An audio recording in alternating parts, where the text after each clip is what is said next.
Welcome everyone to the Best Damn Podcast. I am your host, John Keene. As always, I would like to thank you guys for joining me. Ask that you please add, follow, and check us out. Instagram, Facebook, Best Damn Podcast, Twitter, The Real Best Damn, and wherever you're watching from, please make sure to hit that like, give us a thumbs up, leave a comment, let me know what you think, and share this link. That is the number one way to support, is by sharing. It helps me to get it out there, that way new people can find me. So share it on your social media, the groups you belong to, and keep in mind, we're completely viewer powered. So if you would like to donate and support to the channel, you can do that by going to PayPal, Cash App, Facebook Messenger, or joining us over on Patreon. The links are in the description box down below. And tonight is the third installment of the Mysteries of the God series. Let me go ahead and kill the music here. Tonight should be a pretty good one too. I do have the Discord fired up for those who are interested in listening on Discord. We're going to see kind of how that works. If I can manage that. And we are going to be starting up the Twitter Spaces in just a moment for people that have questions and stuff like that. So I'll be trying to take questions.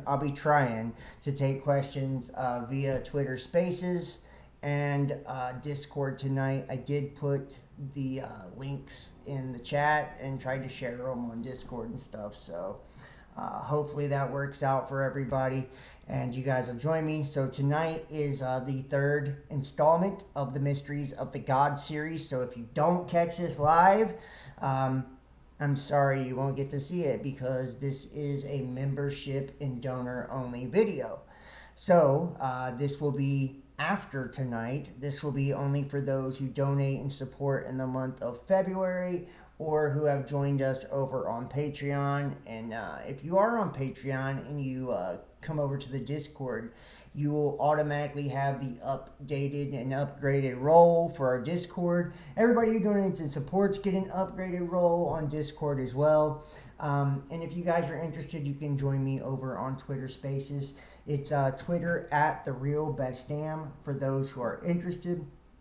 And like I said, I'm gonna take some questions tonight and let some people add to the stuff. We're gonna be looking at all kinds of stuff. I found some really cool shit tonight.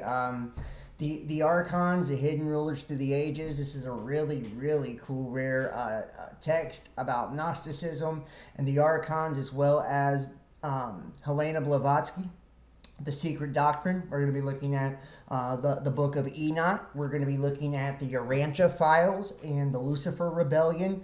We're going to be looking at the Bible as well, and a few other things. So there will be a back half to all of this as well. That is just for members and donors only. And it will be diving into Spiritism, Alan Kardec's Spiritism, as well as the Spain scale, right, which is the psychometric properties for basically it's a scale that measures our energetic field. And a lot of people think that peace and love and all of that gives you the highest vibration, the highest frequency, but it's not true. It's actually being genuine. So we're going to look into that too, as well as Israel Regardi's Golden Dawn text as well. So, this goes all the way from the basics of the Golden Dawn to, some really deep stuff. So let me go ahead and try to start this Twitter Spaces, guys. So just give me one moment. I'm going to start the Twitter Spaces. You guys want to go join me. Like I said, the links are in the description box down below. If you want to join us over on Patreon, it's patreon.com, Best Damn Podcast Official. Cool. And if anybody wants to go over to Twitter or something and, help me co-host, just let me know. I'll make you a co-host. If not, like I said, People will be listening. Hopefully I can get the audio to run through here. Let's see what we got, guys. 1 second. I've already got the Twitter Spaces started, so we should be good to go. It's not showing up here. Well, you guys are more than welcome to join. Mic is on. All right, mic is on. Looks like we have some listeners already over on Twitter Spaces. There we go. Mic is on. All right. Looks like we have some listeners already over on Twitter Spaces. We're going to be talking about the fallen angels. This is a Mystery of the Gods, episode 3. And yeah, you can join us over on Discord, Best Damn Podcast Discord, or you can join us over on YouTube, Best Damn Podcast Official. Looks like we're already going. So here we go. And, you know, raise your hand if you're over on Discord, or if you are on Twitter and, you know, you have something to add. Just make sure that you stay on topic tonight, because this is going to be about the fallen angels, you know. And one thing I really love about this topic in particular, and I guess it's, you know, how much interest it has from so many different kinds of people, you know. You have a lot of the people that are really religious that, you know, get into this because, you know, with the nephilim and, you know, the bottomless pit and the abyss, and, you know, they have their own school of thought and beliefs when it comes to the fallen ones, right? And then you have those that follow kind of, you know, the alien stuff and extraterrestrials, and they believe that, you know, who we call the fallen angels actually are just that, right? They're ETs from perhaps intradimensional entities or from another solar system or whatever, right? And then you have the school of thought from the esoteric kind of circles that really see the fallen angels as us, right? As us, as another incarnation or another form of ourselves.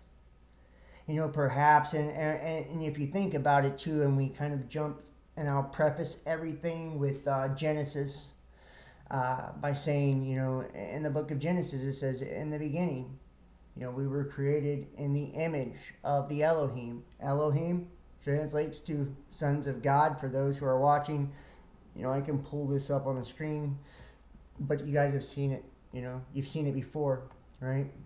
Right here, book of Genesis. And when he says, God said, let there be lights, right? In the expanse, we know that lights are luminaries, right? Luminaries. Luminaries are angels, heavenly hosts, stars, princes, planets, archons, governors, lords. There's a million names for these guys. Watchers, messengers. I can go on and on and on. So they came first, right? And then what do you have? Let us make humankind, which is Adam, the Atma, in our image, after our likeness. What does image mean? It means a phantom, an illusion, a resemblance, or a representative figure. It is an idol. So when it tells you not to worship false idols in the Bible, that's what it's talking about, is yourself. You are a shadow of the luminaries. You are a shadow of the angel. You are a shadow of something at a higher dimension, right? Something in a higher dimensional plane, a higher dimensional existence. Its light is projecting down here through that electromagnetic field or prism that we call, you know, the firmament, right? Another word for firmament is arc, by the way. Those 7 main planets representing the 7 colors of the rainbow, metals, minerals. We've talked about this many times. Those 7 colors of the rainbow representing the covenant with God.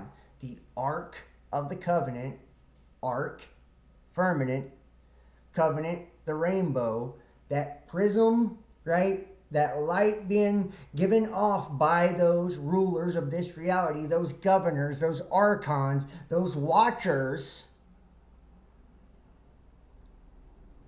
through that collective third eye that we call the electromagnetic field or the firmament, projecting down here, projecting us, right? Us. We are the projection.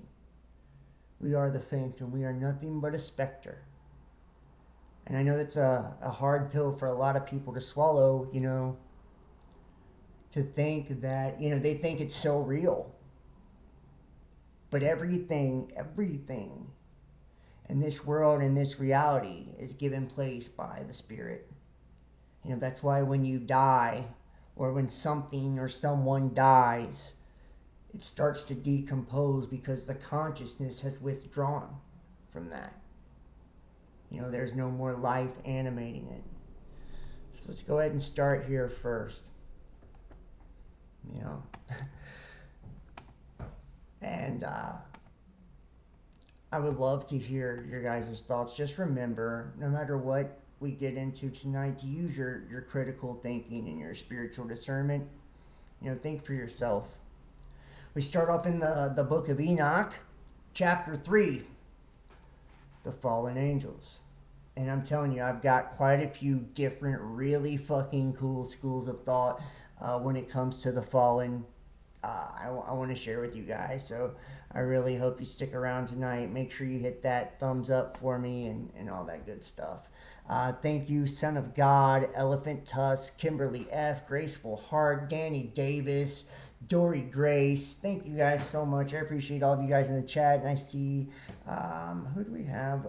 Looks like Moors and Predators over on Twitter Spaces. And let's see who we have over in Discord. We have Timed Pieces 69 in Melville. Awesome. You guys see here, I hope you can see, you can raise your hand and, request to speak and all that good stuff if you guys are interested. So we're going to start here first and, all good. All right. Thank you for joining me. Where am I at? All right. Here we go. And it came to pass when the children of men had multiplied, that in those days were born unto them beautiful and comely daughters. And the angels, the children of the heaven, saw and lusted after them, and said to one another, Come, let us choose us wives from among the children of men, and beget us children. And Semyaza, who was their leader, said unto them, I fear ye will not indeed agree to this deed, and I alone shall have to pay the penalty of a great sin. And they all answered him and said, Let us all swear an oath, and all bind ourselves by mutual imprecations, not to abandon this plan, but to do this thing. Then swear they all together, and bound themselves by mutual imprecations upon it. And they were in all 200, who descended in the days of Jared on the summit of Mount Hermon.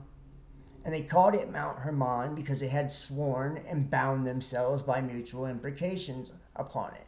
Now, I just want to kind of point out something right here from the start.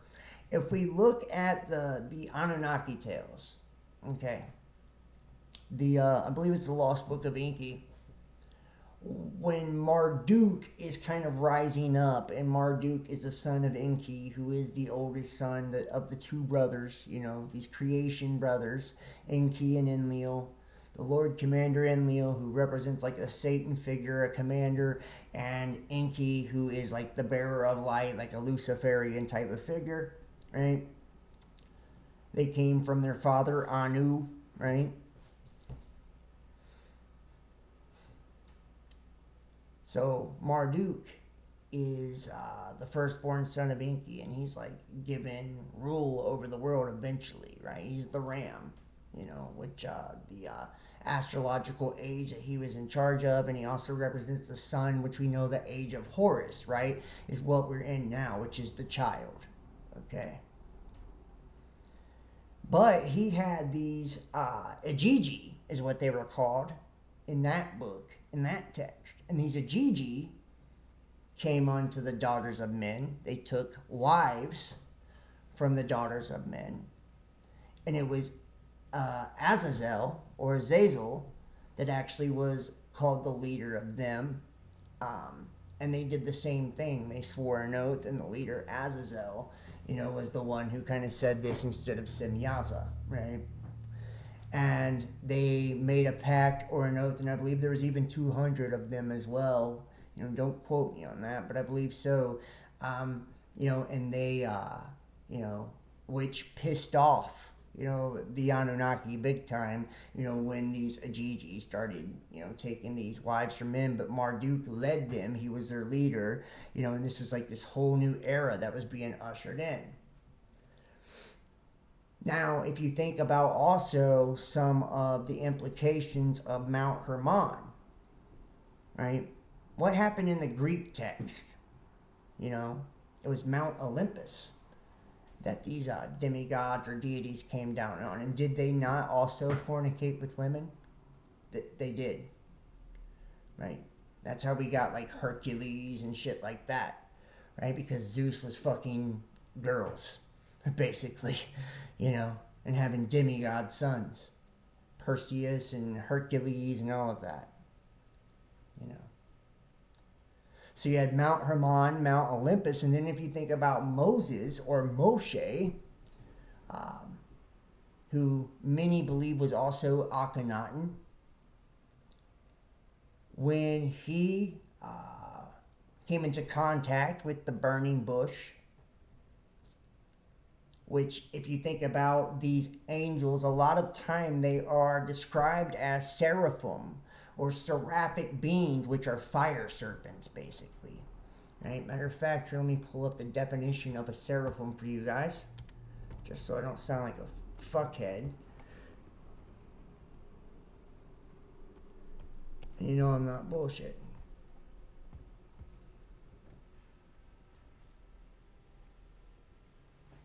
Oh shit. Here we go.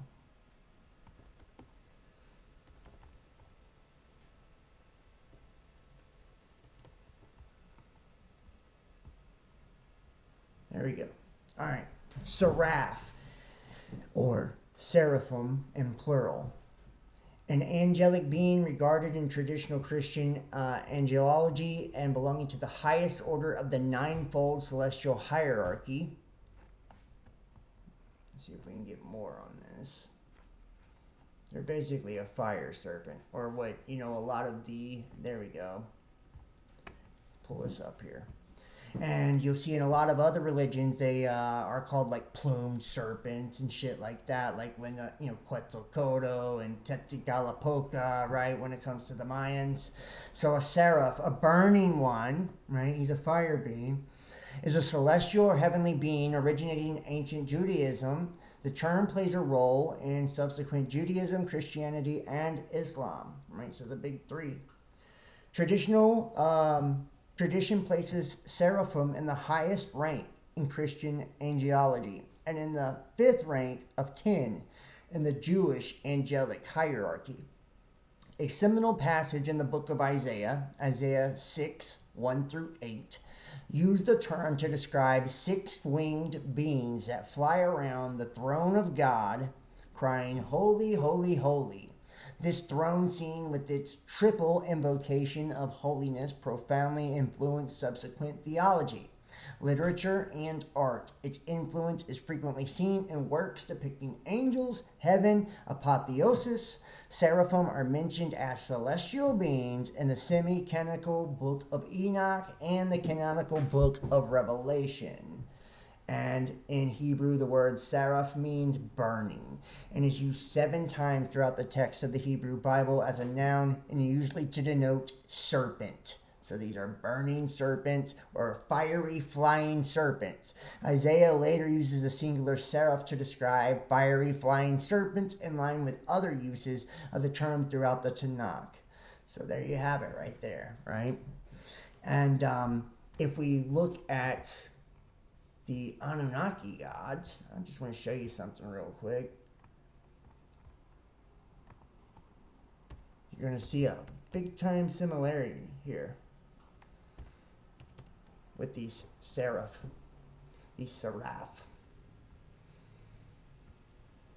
You're going to see they had a lot of the depictions of them. Hopefully you guys can see this at home. Let me try to pull this. All right, there you go. Boom. There you go. All right, here we go. Right here. See? See? So these descriptions of these seraphic beings or fire beings with 6 wings, usually you see like 1, 2, 3, 4, 5, 6, right? And the Anunnaki a lot of times fit this description as well, man. So, just saying, just saying. And for those who are interested, right? Pretty interesting, right? And then with all of the different mounts, right? And if we think about Mount Hermon, it kind of makes me think of like Hermes or something like that as well. Hermes being like the trickster, but also the bringer of wisdom as well. All right. They swear all together and bound themselves by mutual imprecations upon it, and they were all in 200 who descended in the days of Jared and upon the summit of Mount Hermon, and they called it Mount Hermon because they had sworn and bound themselves by mutual imprecations on it. And these are the names of their leaders. Samyaza, their leader, Arakba, Ramiel, Kokabiel, Tamaliel, Ramiel, Daniel, Ezekiel, Barakiel, Aziel, Amaros, Batarel, Ananel, Zachiel, Samsapiel, Satarel, Turel, Jamjiel, Sariel. These are the chiefs of 10s. The chief of 10s. And all the others together with them took unto themselves wives, and each chose for himself one, and they began to go in unto them and to defile themselves with them. So they had sex. And they taught with charms and enchantments, the cutting of roots, and made them acquainted with plants. And they became pregnant, and they bare great giants, whose height was 3,000 ells, who consumed all the acquisitions of men. And when men could no longer sustain them, the giants turned against them and devoured mankind. And and think about another, kind of like Anunnaki text or ancient Sumerian text, the Epic of Gilgamesh, right? Gilgamesh was a giant, right? He was one of these as well. Also, if we look at, giants, in the Bible, Nephilim, the giants, actually means, fallen, right? So, and they began to sin against birds and beasts and reptiles and fish, and to devour one another's flesh and drink the blood. Then the earth laid accusations against the lawless ones. And Azazel taught men to make swords and knives and shields and breastplates, and made known to them the metals of the earth and the art of working them, and bracelets and ornaments, and the use of antimony, and the beautifying of the eyelids, and all kinds of costly stones, and all coloring tinctures. And there arose such godlessness that they committed fornication, and they were led astray and became corrupt in all their ways. Semyaza taught enchantments and root cuttings. Armaros, the resolving of enchantments. Barakil taught astrology.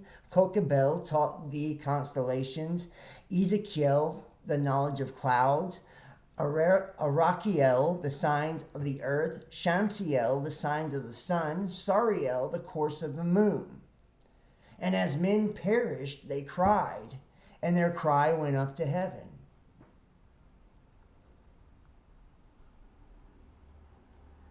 And this is the intercession of angels. Now, this is the higher angels that were brought in. We know now in this description, and we're going to jump to another book in just a moment.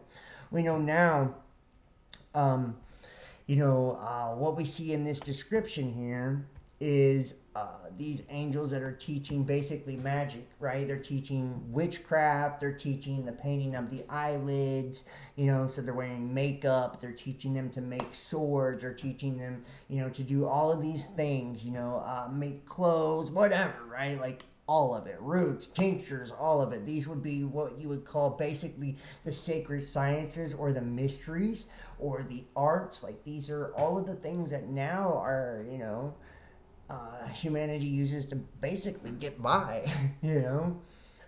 And then Michael, Uriel, Raphael, and Gabriel looked down from heaven and saw much blood being shed upon the earth, and all lawlessness being wrought upon the earth. And they said one to another, the earth made without inhabitant cries the voice of the cryingest up to the gates of heaven. And now to you, the holy ones of heaven, the souls of men make their suit, saying, bring our case before the Most High. And they said to the Lord of the ages, Lord of lords, God of gods, King of kings, and God of the ages, the throne of thy glory standeth unto all generations of the ages, and thy name holy and glorious and blessed unto all the ages. Thou hast made all things, and power over all things hast thou. And all things are naked and open in thy sight, and thou seest all things, and nothing can hide itself from thee. Thou seest what Azazel hath done, who hath taught all unrighteousness on earth, and revealed the eternal secrets which were in heaven, which men were striving to learn. And Samlazaz, who taught thou hast given authority to bear over his associates. And they have gone to the daughters of men and upon the earth, and have slept with the women, and have defiled themselves, and have revealed to them all kinds of sins. And the women have borne giants, and the whole earth has thereby been filled with blood and unrighteousness. And now, behold, the souls of those who have died are crying out, making their suit to the gates of heaven. And their lamentations have ascended and cannot cease because of the lawless deeds which are wrought on the earth. And thou knowest all things before they come to pass. And thou seest these things, and thou dost suffer them. And thou dost not say to us what we are to do to them in regard to these. Then said the Most High, the Holy and Great One spake, and sent Uriel to the son of Lamech, and said to him, go to Noah, and tell him in my name, hide thyself, and reveal to him the end that is approaching, that the whole earth will be destroyed, and a deluge is about to come upon the earth, and will destroy all that is on it. And now instruct him that he may escape, his seed may be preserved for all the generations of the world. And again the Lord said to Raphael, bind Azazel hand and foot, and cast him into the darkness, and make an opening in the desert which is in Dudael, and cast him therein, and place upon him rough and jagged rocks, and cover him with darkness, and let him abide there forever, and cover his face, that he may not see the light. And on the day of great judgment he shall be cast into the fire. Now think about that, guys. Let's just kind of come back for a second. When we're thinking about this, when the Holy and Great One is speaking here, this is where you see, the decision is made now to bring the deluge upon the earth. Now, could it be, and I just want to ask you guys this, could it be that the reason we were taught all of these things is because we were at the end of an age of fire? So there was lots of magic in the air, and our ability to learn things was at an all-time high. This is just, I'm just putting that out there. You guys can agree or disagree. I'd love to see your comments in the comment section. I'd love to see your, if you would like to join me over on Twitter or Discord or whatever. I'd love to hear your thoughts. Especially towards the end of the night, I'm gonna try to get some people to speak. So is this, we are being taught these things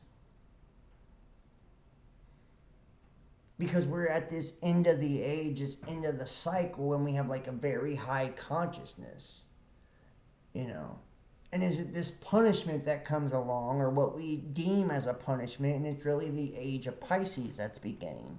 And that's why this great deluge comes. We're made to think that it's all bad and that it's all evil, right? We learned all of these things from the gods, okay? These 200, angels. But are these 200 angels actually part of the collective unconscious of humanity?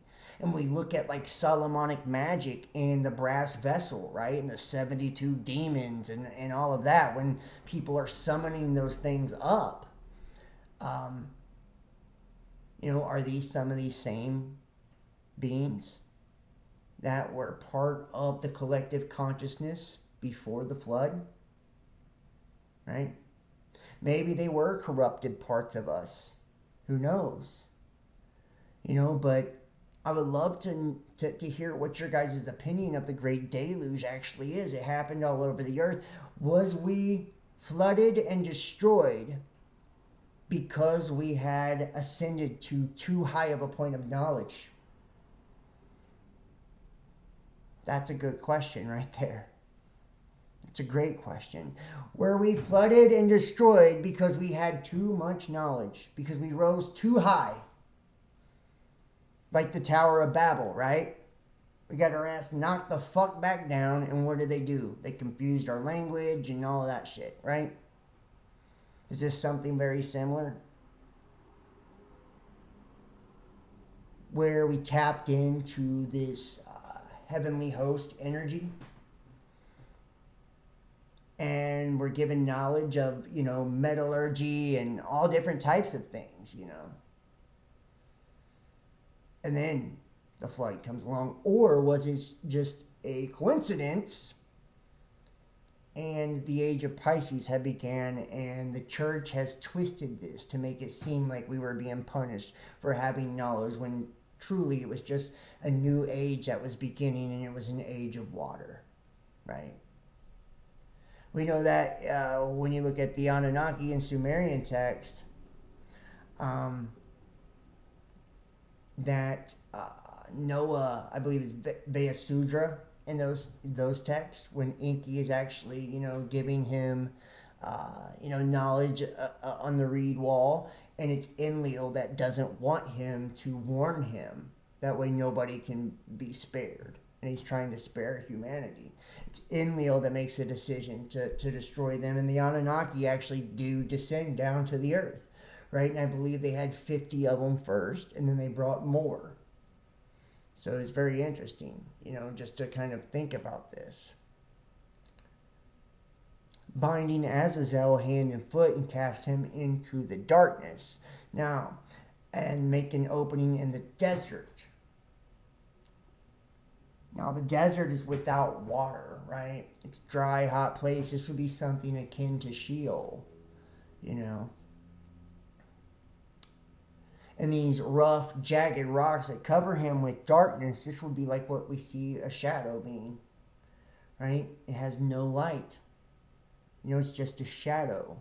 It's in between. It's, it's in Sheol. It's not in hell. It's not in heaven. It's walking in between existence in pure darkness. There's no light in it whatsoever. It's blacker than black when you look at the shadow, right?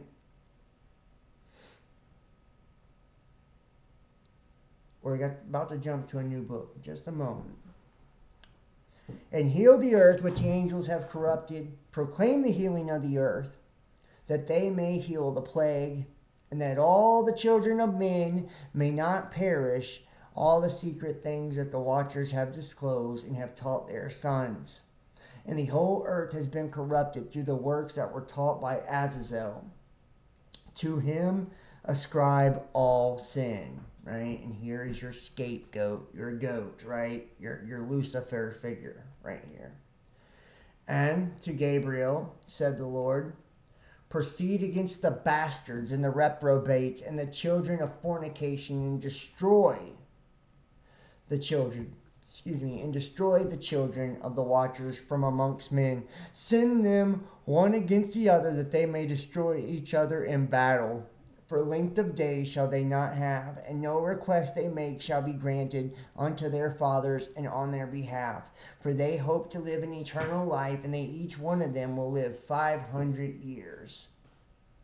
And the Lord said unto Michael, go bind Simyaza and his associates, and have them united themselves with women, so as to have defiled themselves with them in all their uncleanness. And when their sons have slain one another, and they have seen the destruction of their beloved ones, bind them fast for 70 generations in the valleys of the earth, to the day of their judgment and of their consummation, till the judgment that is forever and ever is consummated. In those days they shall be led off to the abyss of fire, and to torment, and the prison in which they shall be confined forever. Now, I just want to ask you, when we looked at the children of the law of one, and it talked about, the Belialians, right? The ones that Belial, right? The ones that followed Baal. There was children of Baal and then the children of the light. Are these the children of Baal? When it's talking about their generations, bind them so their sons kill each other and all of that, right? And whosoever shall be condemned and destroyed from thenceforth be bound together with them in end of generations, and destroy all the spirits and the reprobate and the children of the watchers, because they have wronged mankind. Destroy all wrong from the face of the earth, and let every evil work come to an end, and let the plant of righteousness and truth appear, and it shall prove a blessing, the works of righteousness, and the truth shall be planted in truth and joy forevermore. And then shall all the righteousness escape, and shall live till they beget thousands of children. And all the days of their youth and their old age shall complete in peace. And then shall the whole earth be tilled in righteousness, and shall all be planted with trees, and be full of blessing. Now let's move on to a different version of this story. I'd like to see a different perspective, would you not? Like to see, a different perspective. Now, this book, very cool, by the way. If you guys have not heard of this, it's Archons, Hidden Rulers Through the Ages. And it's a weird one. I'm just gonna go ahead and, put that out there. It's a fucking weird one, but it's pretty cool. Now, Interrogatio Iohannis, the Secret Supper. The Interrogo Iohannis is a Catharian tale about the legendary fall of angels into the material world. Satan formed a male and a female body out of clay. Then he forced two angels to enter into the bodies. Satan the dragon trapped and captured all the angels he could grab out of heaven as they fell. Remember that Bible stuff about 1/3 of the angels in heaven being swept down by the dragon's tail? Gnostics say that was us. We are the fallen angels. We were trapped. We've been tricked. And we were mourning over what was imposed upon us. We had differentiated male and female bodies. Satan commanded us to perform works of flesh and bodies of clay, but we didn't know how. Satan had to find a way to force us into bodies of clay, so he made us lust each other, to have babies, and so to trap even more angels into bodies. His scheme included the creation of the paradise, Eden, where he literally dumped lust into our heads, and psychically, and in some cases by sexual assault. We are trapped angels. We are soul splinters of our occultic oversoul spread over different timelines and dimensions. Notice, The devil sexually seduces the angels as a snake because there is no godly wisdom in a cold-blooded reptile. And the archons are prison wardens, not alien parasites like John Lash claims. Now, let me pull up the chat there. In the name of the Father, the Son, and the Holy Spirit, amen. The questions of John, the apostle and evangelist, at a secret supper in the kingdom of heaven about the governance of this world, about its ruler, and about Adam. I, John, partner in tribulation, so that I might be a partner in the kingdom of God, leaning on the breast of Jesus Christ our Lord at the supper, said to him, Lord, who shall betray thee? And the Lord said unto me, He that shall have dipped his hand in this dish, into him shall Satan enter. He shall betray me, I said. Lord, before Satan fell, in what splendor did he attend the Father, he said. Among the virtues of heaven and at the throne of the Father invisible, he was a regulator of all things, and sat with my Father. He, Satan, it was who presided over the virtues of the heavens and of those who attended on the Father. His power descended from the heavens even unto hell, and arose even unto the throne of the Father invisible. He had wardship of those splendors which were above all the heavens, and he pondered, wishing to take place his throne upon the clouds, and to be like the Most High. When he had come down to the lower air, he descried an angel seated upon the air, to whom he said, Open to me the portals of the air. These the angels opened for him, and passing down, he descried an angel who was guarded the waters to him, to whom he said, Open to me the portals of the waters. The angel opened them to him. Descending further, he found the whole earth covered with water. Walking beneath this, he came upon two fish lying upon the waters. These indeed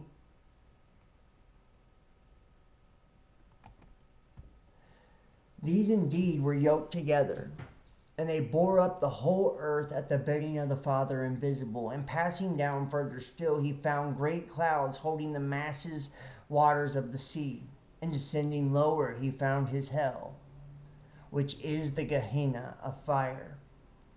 But thereafter he was unable to go further down because of the flame of the fire which was raging. Then Satan retraced his path, filling himself with evil plots. He ascended to the angel who was over the air, and to the angel who was over the waters, and to them said, All things are mine. If you hearken to me, I will place my throne over the clouds, and I will be like the Most High. I will bear the waters up above this firmament, and I will gather the other waters into the wide seas. After that there shall not be water upon the face of the whole earth, and I shall reign with you forever and ever. Thus he spoke to the angels. He ascended to the very heavens, even unto the third heaven, subverting the angel of the Father invisible, and saying to each of them, How much dost thou owe thy Lord? Thy first answered, 100 barrels of oil, he said to him. Take the bill and sit down and write 50, he said to another. Now you, how much dost thou owe thy Lord? Who said, 100 quarters of wheat. To him he said, Take thy bill and sit down quickly and write 80. To the other heavens he ascended with like speech. He ascended even unto the fifth heaven, seducing the angel of the Father invisible. And a voice came from the throne of the Father, saying, What dost thou, O thou devoid of hope, subverting the angels of the Father? Contriver of sin, do quickly what thou hast planned. Then the Father bade his angels, Take from all the angels who hearken to him the garments, the thrones, and the crowns. And these angels took the vestments, the thrones, and the crowns from all the angels who hearken to him. And once again I, John, questioned the Lord, saying, When Satan fell, in what place did he dwell? In answer, he said to me, because of his self-exaltation, my father decreed his transformation, withdrawing from him the light of his glory. The face of Satan was like an iron glowing from the fire, and the whole aspect of his countenance was like that of a man. And he had 7 tails, which he drew up away the third part of the angels of God. That's interesting. The 7 tails thing, with the 7 chakras, the 7 planets, and drew away a third of the angels of God, those 7 main planets. And them are also known as the 7 sons of Satan. That's very interesting. He was cast out from before the throne of God and from the stewardship of heaven. Falling down from heaven, Satan could find no peace in this firmament, nor could those who were with him. And he besought the Father, saying, I have sinned. Have patience with me, and I will pay thee all. The Lord was moved with pity from him, and gave him peace to do what he would until the 7th day. Then Satan took his seat above the firmament, and gave command to the angel who was over the air and the angel who was over the waters. So they raised 2/3 of the waters high into the air. Of the remaining third they formed wide seas. The division of the waters was command of the Father invisible. Again Satan bade the angel who was over the waters take a stand upon the 2 fish. And the angel raised the earth upward with his head, and dry land appeared, and was, when he took a crown from the angel who was over the air. From half of it he made himself a throne.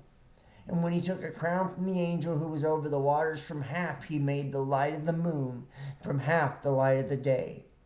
From precious stones he made fire, and from fire he made all the host of heaven and the stars. And from them he made angels, his ministering spirits, according to the plan of the governor most high. He also made thunder, rain, hail, and snow, and over these he set his ministering angels. He commanded the earth to bring forth all living things, animals, trees, and herbs. The sea he commanded to bring forth fish, and the air, the birds of the heavens. And he pondered on making man to serve him. He took clay of the earth and made man like unto himself, and then bade an angel of the 2nd heaven to enter the body of clay. Of this body he took a part and made another body in the form of a woman, and bade an angel of the 1st heaven to enter it. And the angels grieved deeply that they thus had a mortal form imposed upon them, and that they now existed in different forms. And Satan bade them to perform the works of the flesh in their bodies of clay, but they did not know how to commit sin. The originator of sin, accomplished his purpose by seduction in this way. He planted a paradise and set men therein, and bade them not to eat of its fruits. The devil entered paradise and planted a bed of reeds in the midst of paradise. Of his spittle he made a serpent, and made him remain in the reeds. Thus the devil concealed the knowledge of the deceit, so that they would not perceive his treachery. He went into them, saying, Eat of all the fruit in paradise, but the fruit of good and evil eat not. Therefore, the wicked devil, entering into the evil serpent, deceived the angel who was in the form of a woman, and poured out upon her head a longing for sin. And Eve's desire was like a glowing oven. Forthwith the devil, in the form of the serpent, came out of the reeds and sated his lust on her with the serpent's tail. And remember, the Ouroboros, the serpent's tail, represents phallic symbolism, or a penis, and the mouth is a vagina. That is why the offspring are called not sons of God, but sons of the devil and sons of the serpent, fulfilling the diabolic desires of their father, even unto the end of the world. After this, the devil poured out his longing upon the head of the angel who was in Adam. And both angels were affected by a lust for debauchery, together begetting the children of the devil and of the serpent until the consummation of the world. So you can see here, this is kind of like a different tale. This is, in essence, Satan creating the Garden of Eden, Satan tricking Adam and Eve, Satan doing all of this, right? Now, let's jump over to another one here.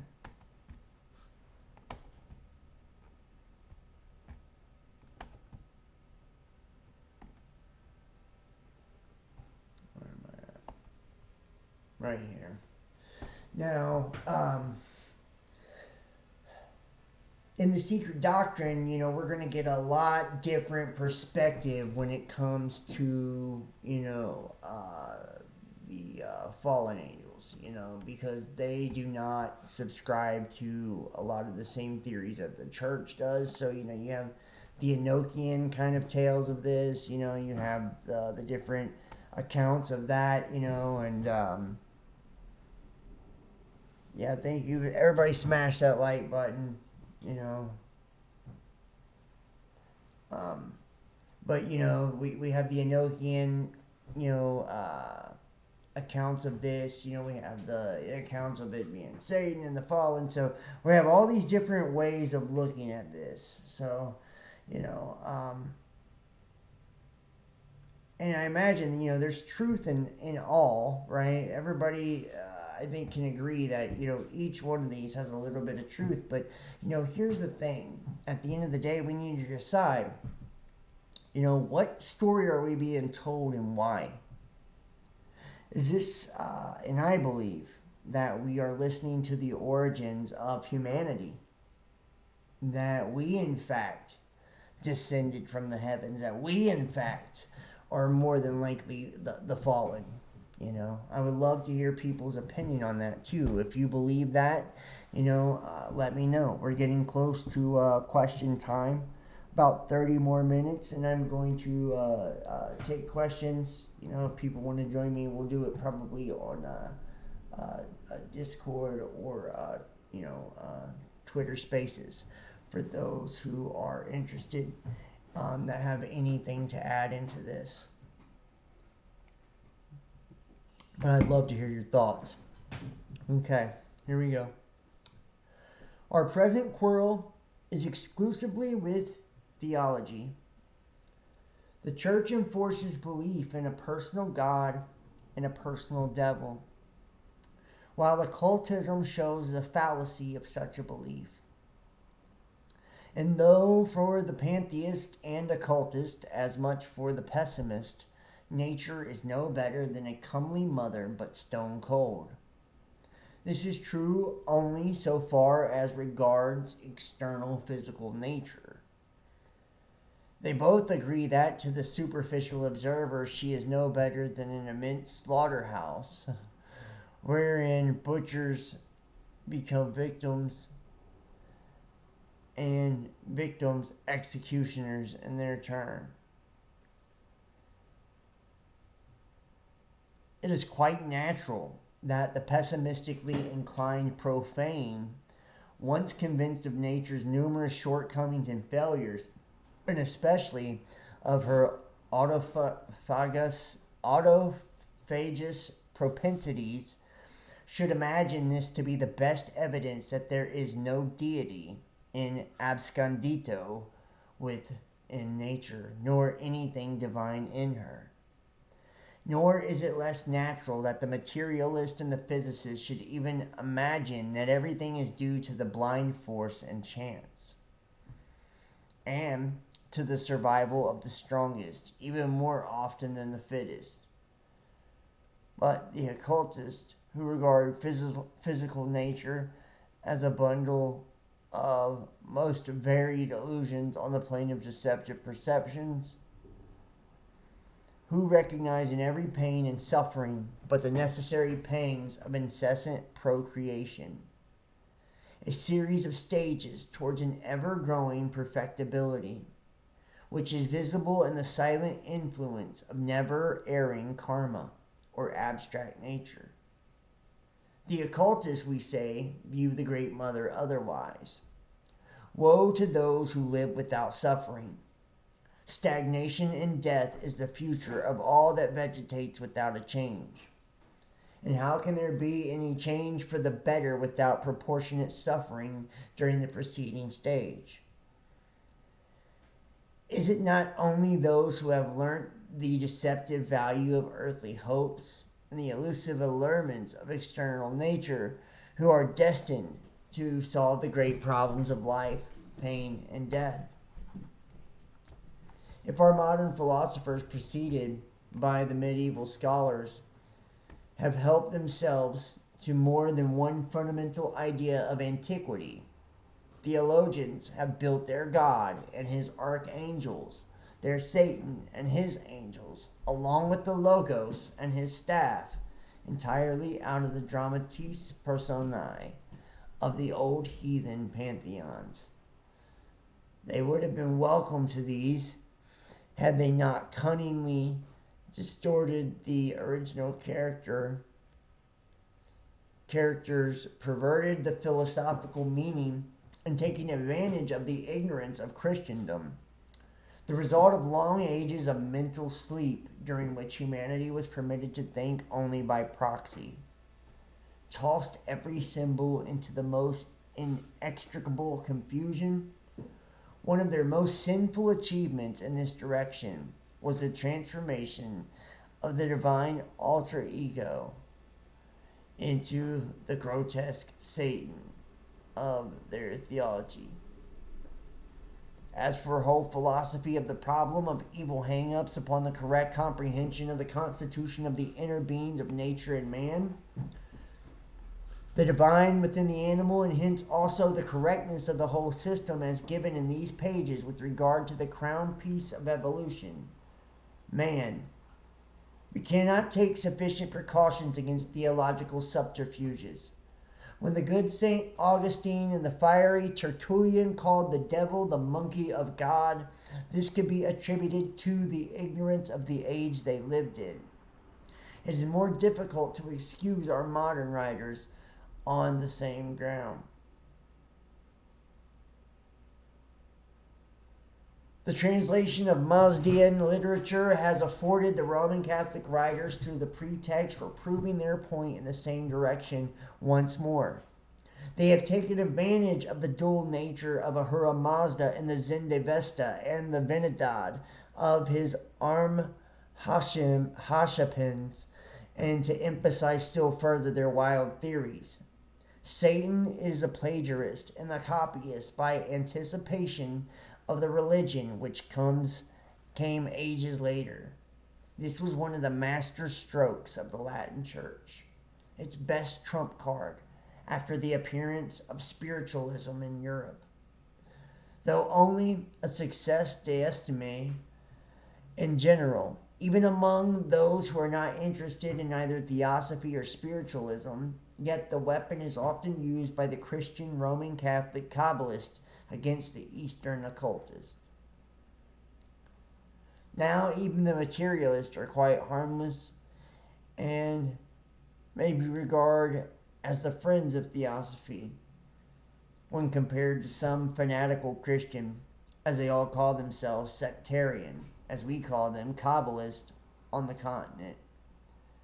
These read the Zohar not to find in it ancient wisdom, but to discover in its verses, by mangling the text and meanings, Christian dogmas where none could ever have been meant, and having fished them out with the collective help of Jesuitical casuistry and learning, the supposed Kabbalists proceed to write books and to mislead less far-sighted students of the Kabbalah. In a footnote, such a pseudo-Kabbalist was the Marquis de Merville in France, who, having studied the Zohar and other old remnants of Jewish wisdom under the Chevalier Drac, an ancient rabbi Kabbalist converted to the Romish Church, wrote with his help half a dozen volumes full of slander and calumnies against every prominent spiritualist and Kabbalist, From 1848 to 1860, he persecuted unrelentingly the old Count d'Orchez, one of the earliest Eastern occultists in France, a man the scope of whose occult knowledge will never be appreciated correctly by his survivors because he screened his real beliefs and knowledge under the mask of Spiritism. Interesting.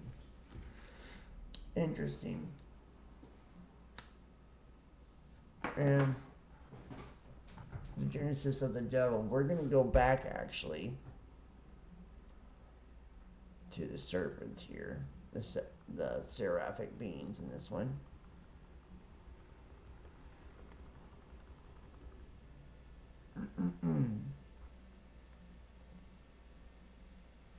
Jesus, how long is this fucking book?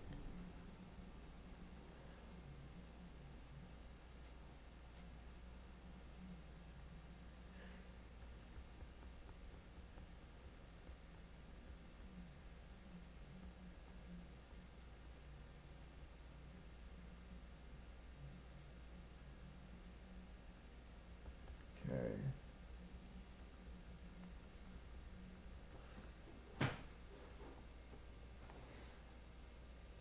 Jesus Christ.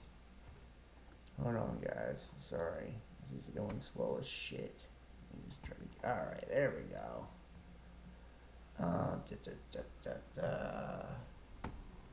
Septenary hierarchies. Okay, here we go. These terms, the sons of fire, the sons of the fire mist, and the like, require explanation. They are created or connected with a great primordial and universal mystery, and it is not easy to make it clear.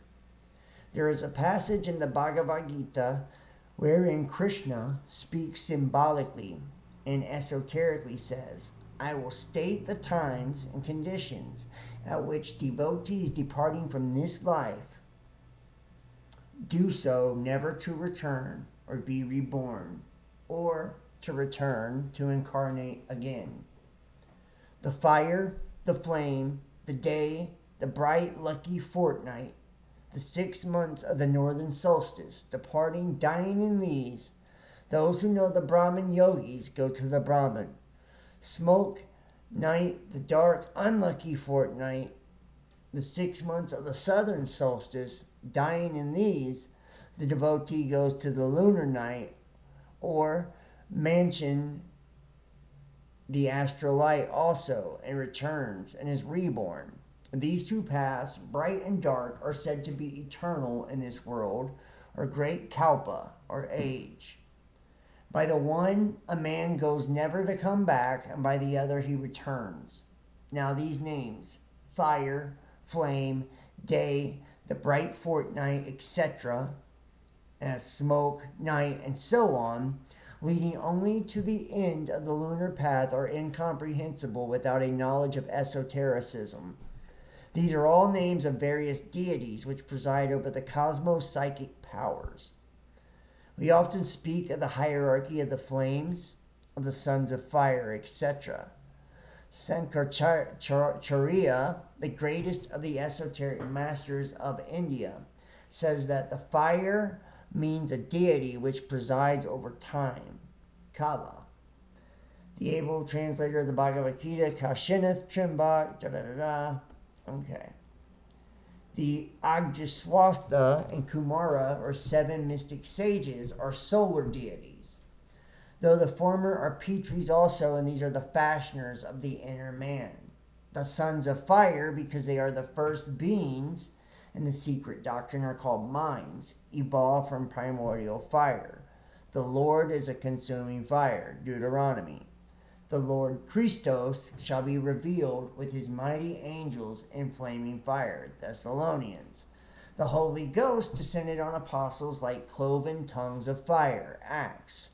Vishnu will return on Kalki, the white horse, as the last avatar amid fire and flames. And Socios will be brought down equally on a white horse in a tornado of fire. And I saw heaven open, and behold, a white horse, and he that sat upon him is called the Word of God. Amid flaming fire, fire is aether in its purest form, and hence is not regarded as matter, but it is the unity of aether, the second manifested deity in the universality. But there are two fires, and a distinction is made between them in the occult teachings. The first, or the purely formless and invisible fire, concealed the central spiritual sun, which is spoken of as a triple, metaphysically, triple sun, while the fire of the manifested cosmos is septenary. Throughout both the universe and the solar system, the fire or knowledge burns up all action on the plane of illusion. Therefore, those who have acquired it and are emancipated are called fires. Speaking of the seven senses symbolized as Hotras priests, and the Brahmana says Anugita. Thus, these seven senses, smell and taste and color and sound, etc., etc., are the cause of emancipation. It is from these seven from which the self shall be emancipated. I am here devoid of qualities must mean the self, not the Brahma who speaks. Now, okay. Interesting.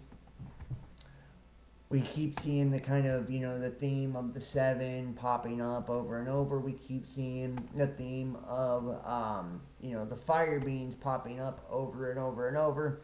Now, we're going to jump into the Lucifer Rebellion. We see all this always comes back to, Satan, which, we know Satan is, in essence, Father Time, right?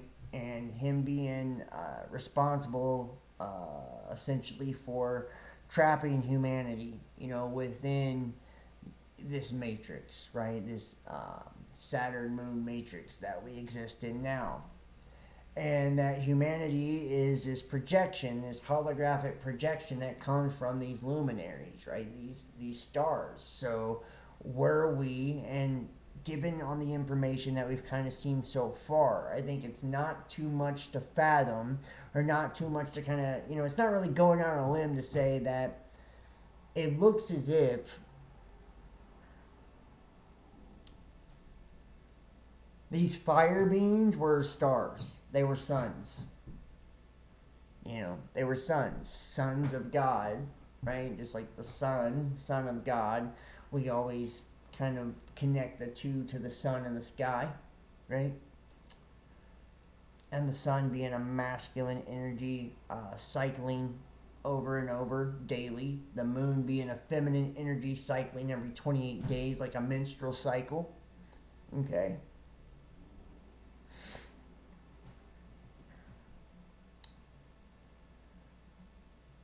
But is it, and then we see this correlation to these seven suns always as well, which comes down to these planets giving off their light, these colors of the rainbow, these watchers, these rulers, right? It's kind of like the same thing connecting over and over. So it makes one believe, really, or at least kind of come to the conclusion of, like, we are more than likely the fallen angels. We are the third of those, stars or fragments or fractals, if you will, that fell down, and through reproduction, we've been fragmented into even smaller pieces. Maybe we were giants at one time before the age of Pisces, when we had the fire magic still within us.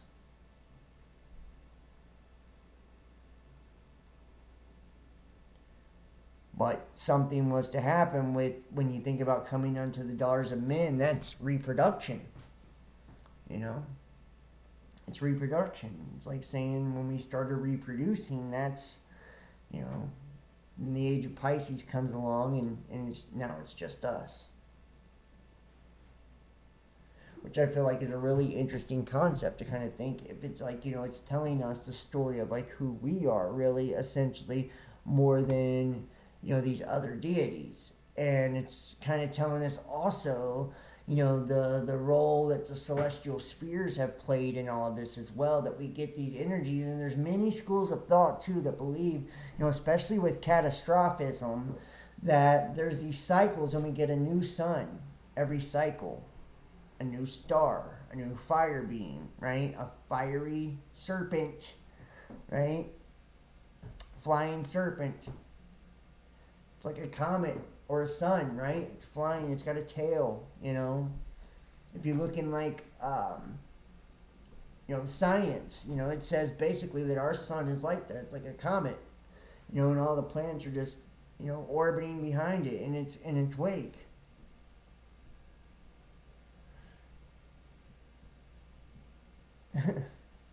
Well, play at whatever speed you need to catch up.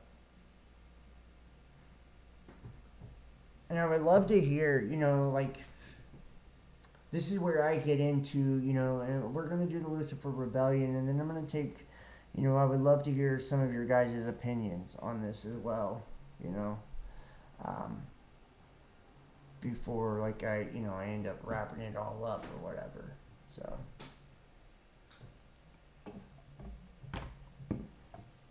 Here we go. This is from the Urantia papers. Lucifer was a brilliant primary Lamendek son of Nebadon. He had experienced service in many systems. He had been a high counselor of his group and was distinguished from wisdom, sagacity, and efficiency. Lucifer was number 37 of his order. And when commissioned by the Melchizedeks, he was designated as one of the 100 most able and brilliant personalities and more than 700,000 of his kind. From such a magnificent beginning, through evil and error, he embraced sin and is numbered as one of the 3 system sovereigns in Nevadon, who have succumbed to the urge of self and surrendered to sophistry of spurious personal liberty, rejection of universal allegiance, and disregard of fraternal obligations, blindness to cosmic relationships. In the universe of Nebadon, the domain of Christ Michael, there are 10,000 systems of inhabited worlds. In all the history of Lamendek's sons, and all their work throughout these thousands of systems at the universe headquarters, only 3 system sovereigns have ever been found in contempt of the government of the Creator's Son. The leader of rebellion.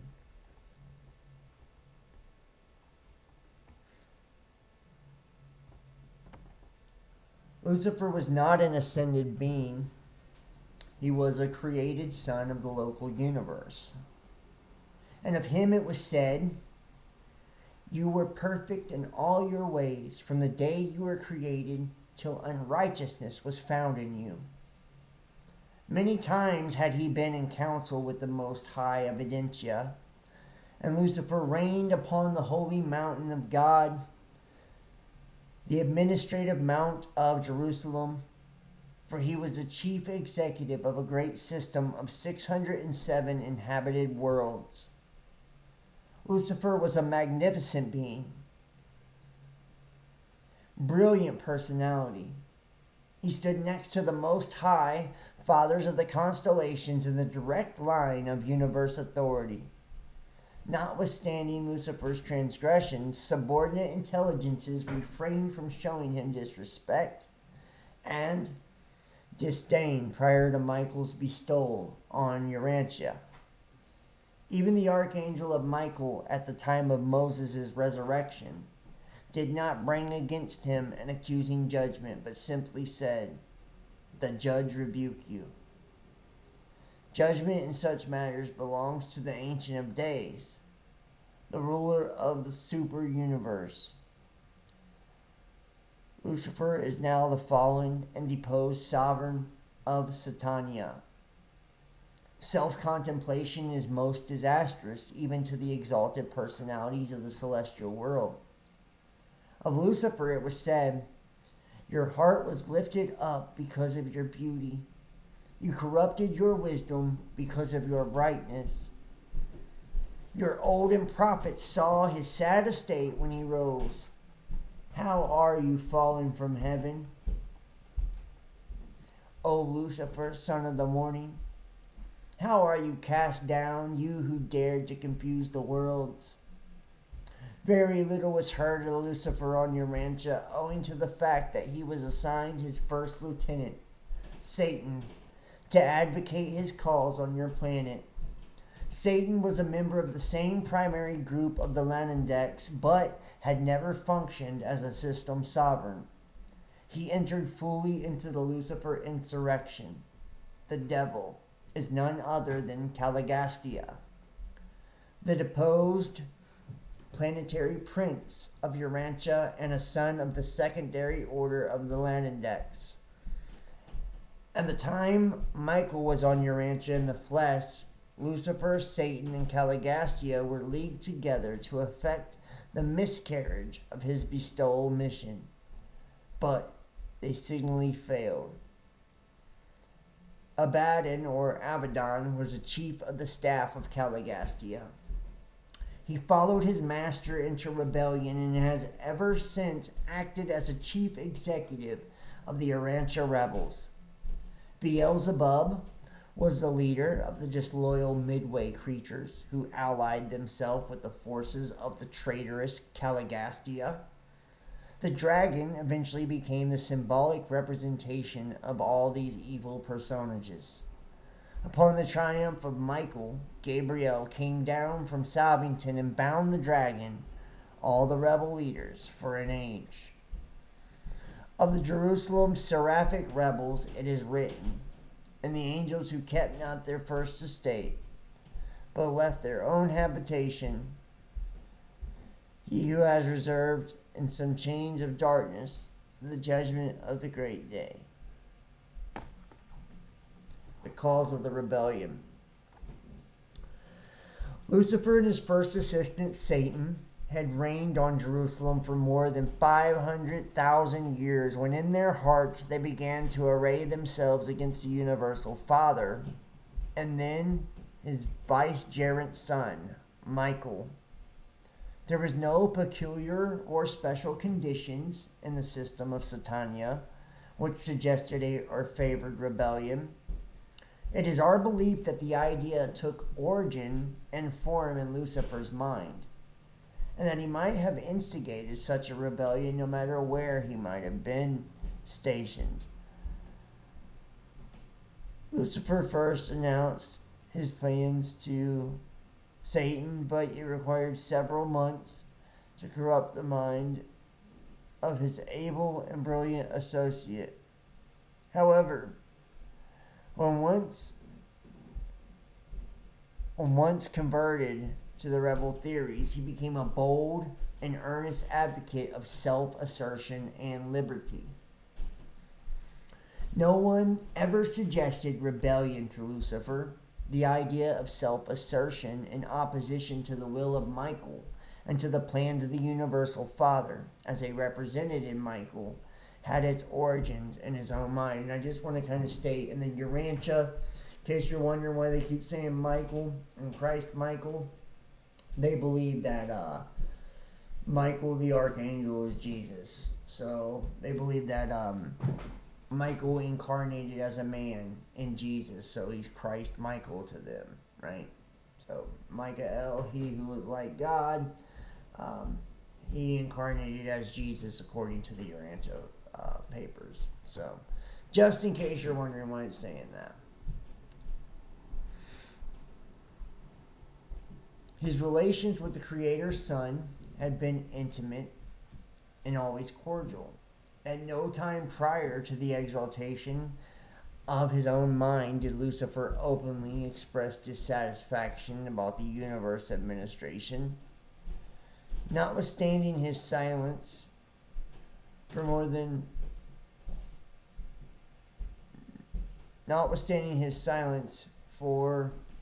more than 100 years of standard time, the union of days on Samington had been reflectivating to Uversa that all was not at peace in Lucifer's mind. This information was also communicated to the Creator's Son and the constellation fathers of Norlish Deck. I have no idea how to say that. Throughout this period, Lucifer became increasingly critical of the entire plan of universe administration, but always professed wholehearted loyalty to the supreme rulers. His first outspoken disloyalty was manifested in the occasion of a visit of Gabriel to Jerusalem just a few days before the open proclamation of the Lucifer Declaration of Liberty. And isn't that interesting? Lucifer has a Declaration of Liberty, and we have a Declaration of Independence, you know. Gabriel was so profoundly impressed with the certainty of the impending outbreak that he went direct to Urantia to confer with the constellation fathers regarding the measures to be employed in case of an open rebellion. It is very difficult to point out the exact cause or causes which finally culminated in the Lucifer rebellion. We are certain of only one thing, and that is, whatever these first beginnings were, they had their origin in Lucifer's mind. There must have been a pride of self that nourished itself to the point of self-deception. So that Lucifer, for a time, really persuaded himself that his contemplation of rebellion was actually for the good of the system, if not the universe. By the time his plans developed to the point of disillusionment, no doubt he had gone too far. His original and mischief-making pride to permit him to stop.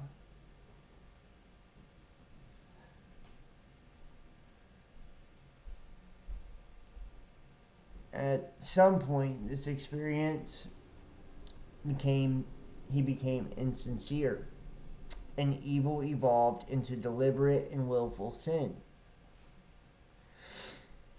He was long offered opportunity for repentance, but only some of his subordinates ever accepted the proffered mercy.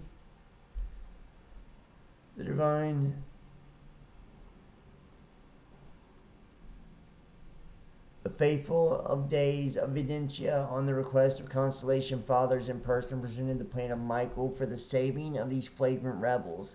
But always was the mercy of the Creator's Son rejected, and rejected with increasing contempt and disdain. So literally it's saying God tried to save him time and time again.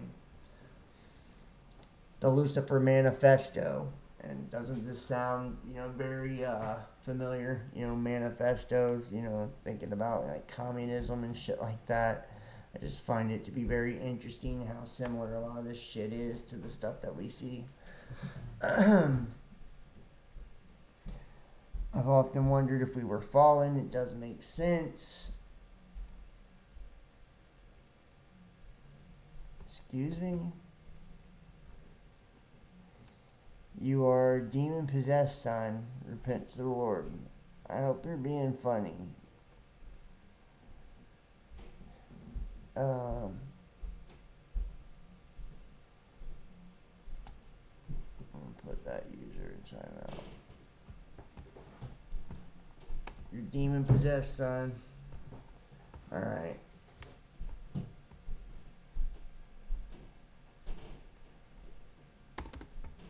Alright, here we go. So, whatever the early origins of trouble in the hearts of Lucifer and Satan, the final outbreak took forms as the Lucifer Declaration of Liberty. The cause of the rebels was stated under three heads: the reality of the Universal Father. Lucifer charged that the Universal Father did not really exist, that physical gravity and space energy were inherent in the universe, and that the Father was a myth invented by the Paradise Sons to enable them to maintain the rule of the universes and the Father's name. He denied that personality was a gift of the Universal Father. He even imitated that the finaliters who were in collusion with the Paradise Sons to foist fraud upon all of creation, since they never brought back a very clear-cut idea of the Father's actual personality as it is discernible on Paradise. He traded on reverence as ignorance. The charge was sweeping, terrible, and blasphemous. It was this veiled attack upon the finaliters that no doubt influenced the ascendant cities then on Jerusalem to stand firm and remain steadfast in resistance to all the rebel proposals. The universe government of the Creator's son Michael, Lucifer contended that the local system should be autonomous. He protested against the right of Michael, the Creator's son, to assume sovereignty of Nevadon in the name of a hypothetical Paradise Father and require all personalities to acknowledge allegiance to this unseen Father. So he's saying, they don't even have a clear personality for God, is what he's saying. So there's no proof of him existing, and that, why would he have to give allegiance to Christ if there's no proof of Christ Father, That's what he's saying, basically. It's like there's no proof of God, so why are we going to worship his son, because he could just say he's a son, they don't even know the personality of God, right? So this is kind of like the beginning of the rebellion here. Require all personalities to acknowledge allegiance to this unseen Father. He asserted that the whole plan of worship was a clever scheme to aggrandize the Paradise Sons. He was willing to acknowledge Michael as his creator father, but not as his God and rightful ruler. Most bitterly did he attack the right of the Ancient of Days, foreign potentates, to interfere in the affairs of the local systems of the universe. These rulers he denounced as tyrants and usurpers. He exhorted his followers to believe that none of the rulers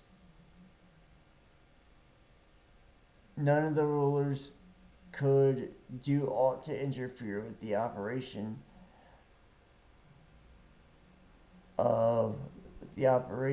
of complete home rule if men and angels only had the courage to assert themselves and boldly claim their rights. He contended that the executioner of the Ancient of Days could be debarred from functioning in the local systems if the native beings would only assert their independence. He maintained that immortality was inherent in the system personalities, that resurrection was natural and automatic, and that all beings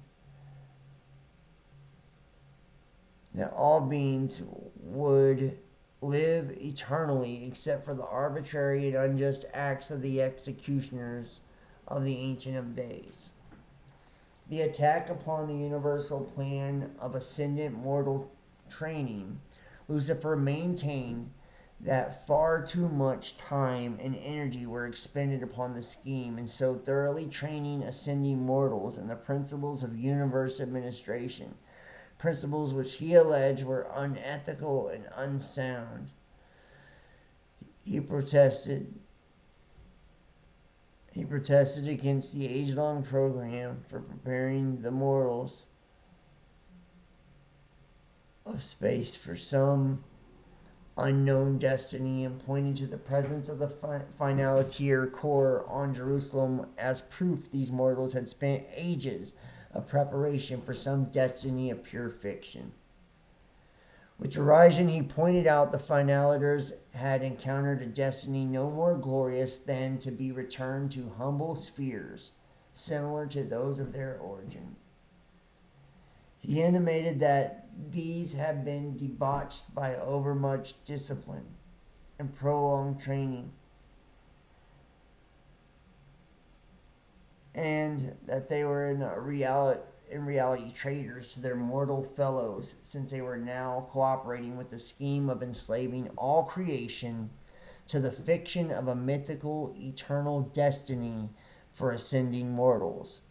He advocated that ascenders should enjoy the liberty of individual self-determination. He challenged and condemned the entire plan of mortal ascension, sponsored by the Paradise Sons and supported by the Infinite Spirit, and with such a declaration of liberty that Lucifer launched his orgy of darkness. Well, let's see here. I'm actually starting to get a little tired here, guys, with the reading. So let's try to switch to something else. That way I don't, pass out on you. So we see here, basically, in the story of the Urantia, Lucifer, he's in a really high estate, as like a lot of us have already heard, in times past, a really high estate. And one of the highest ranking angels, and he kind of like starts this rebellion based on the fact like that, Christ Michael, he says, oh yeah, you're my creator or whatever, but you have no right to rule over me, basically claiming his own sovereign rulership. And saying that we don't even know if this Father God exists. Nobody knows his personality, so I'm not going to acknowledge the authority of anybody claiming authority based on their connection to him, right? Very interesting when you think about it, because it's not exactly, what we would hear, biblically, or, looking at the biblical tales. And, like, speaking of, the Bible, we're going to jump to a few different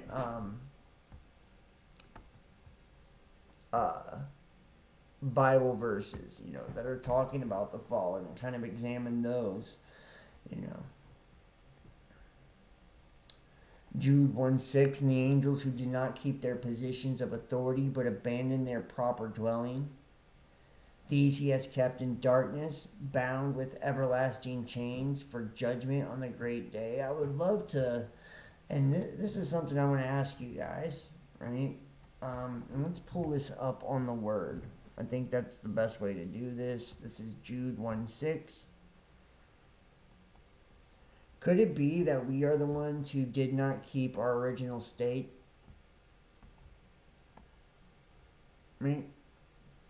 Just kind of throwing that out there, and Judgment Day is for humanity, so could it be us that are reserved for Judgment Day? Let's take a look here. 6. You also know that the angels,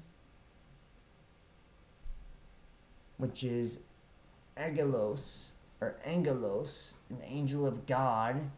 Ooh, how about that? A messenger, an angel of God, of evil, Satan, a demon. By implication, a person carrying forth a message from God, i.e., a servant, a disciple, pastor, elder, prophet, etc. A thing or event carrying forth a message from God, i.e., a hardship, pestilence, wind, etc., or an animal, donkey, or locust. That's not enough for me. I need a little bit more on that. Let's see what a herd or a drove. To lead, to bring, to drive, to pass, to induce. All right. So you also know that the angels who did not keep within their proper domain, they did not keep within their proper domain, but abandoned their own place of residence. They abandoned their own place of residence or habitation, and he has kept in eternal chains.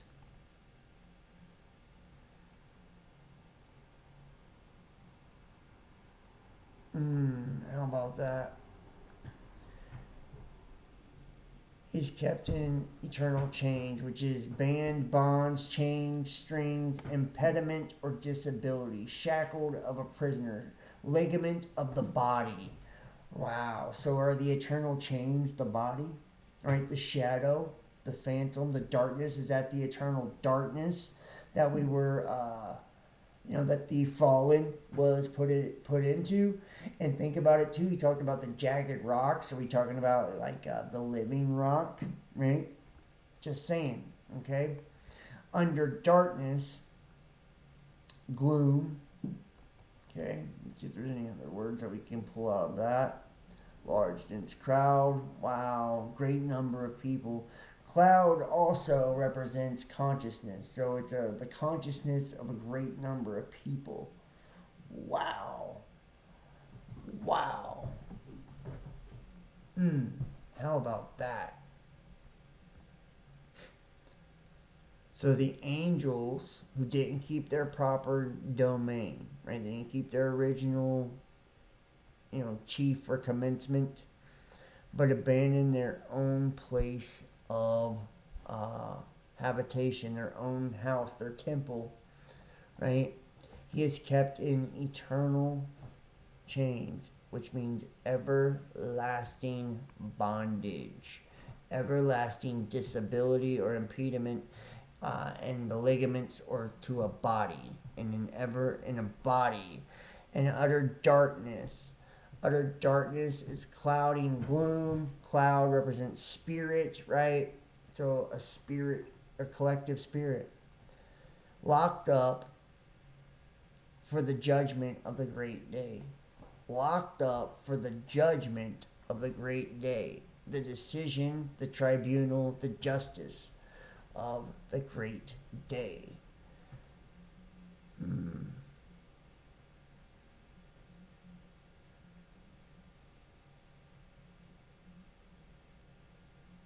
The day of Yahweh, or the wrath of the Father, and the day of the Lord, the last day.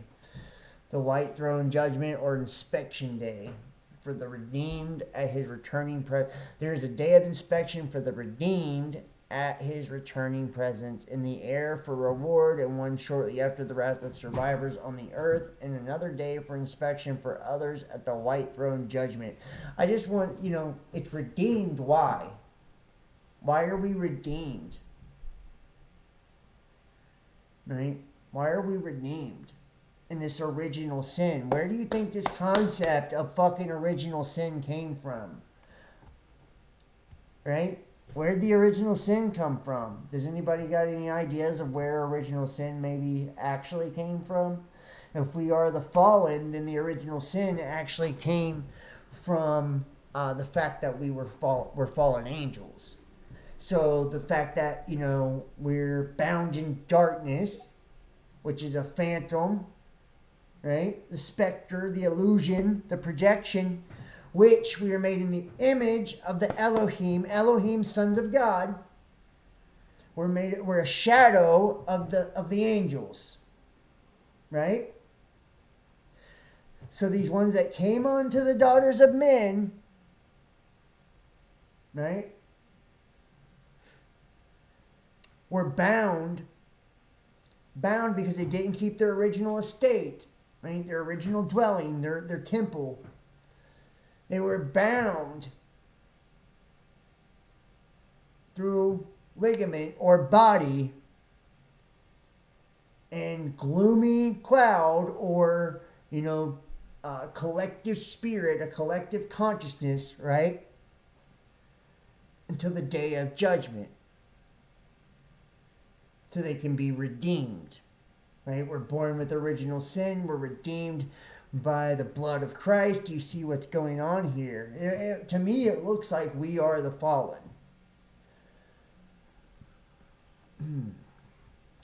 So also Sodom and Gomorrah and the neighboring towns, since they indulged in sexual immorality and pursued unnatural desire in a way similar to these angels.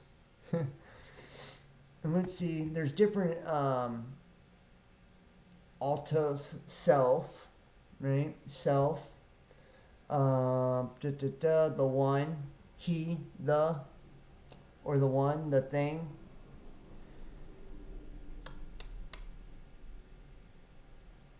Okay. These angels are now displayed as an example by suffering the punishment of eternal fire. Say what, bro? Right? These angels are now displayed as an example by suffering the punishment of eternal fire, going to hell, right? Right, going to hell. Let's take a look at another verse here. We have 2 Peter 2:4. For if God did not spare angels when they sinned, but sent them to hell, putting them in chains of darkness to be held for judgment. All right. Let's take a look at what that means. 2 Peter 2:4. 2 Peter 2:4. Bam.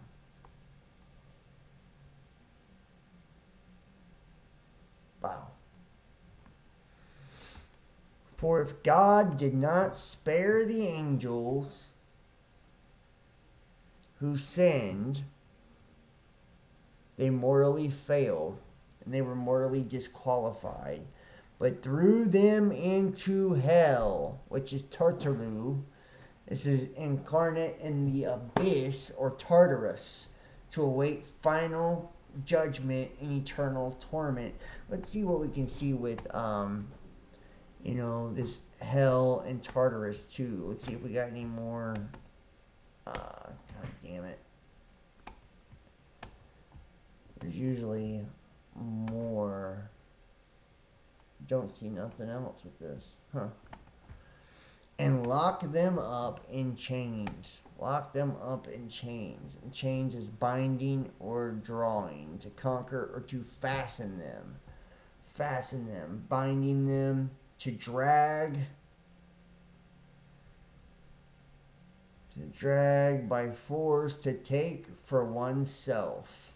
To take for oneself. In utter darkness. In the clouding gloom, once again, right? The clouding gloom. So remember, clouding meaning consciousness, gloom meaning blackness, and the blackness, black consciousness, right? Wow. To be kept until the judgment. And if he did not spare the ancient world, original or primeval world, right?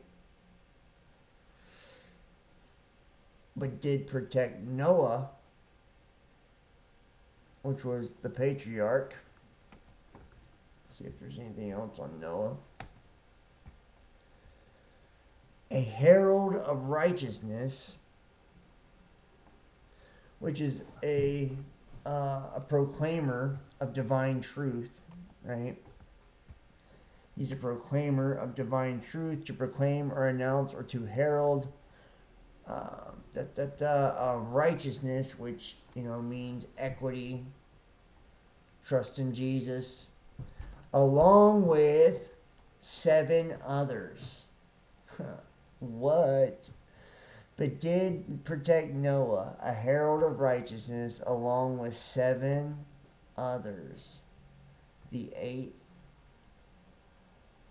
octo. I would love to see who these fucking 7 others were. When God brought a flood on an ungodly world, and that's an inundation, right? An inundation, to dash down or deluge. To dash down or deluge. I would love to know a little bit more about the deluge. A surge of the sea.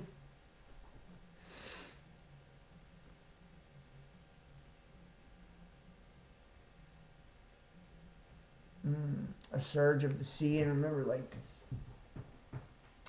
these could be the seas of heaven. The waters above or below the firmament. I believe it's the age of Pisces is what I believe. And he turned the ashes of the cities of Sodom and Gomorrah and condemned them to destruction, having appointed them to serve as an example to future generations of the ungodly. And Sodom and Gomorrah was destroyed by fire, right? Destroyed by fire. And this was an age of fire. So, just saying. Matthew 25:41, then he will say to those on his left, depart from me, you who are cursed, into the eternal fire prepared for the devil and his angels. Matthew 25:41.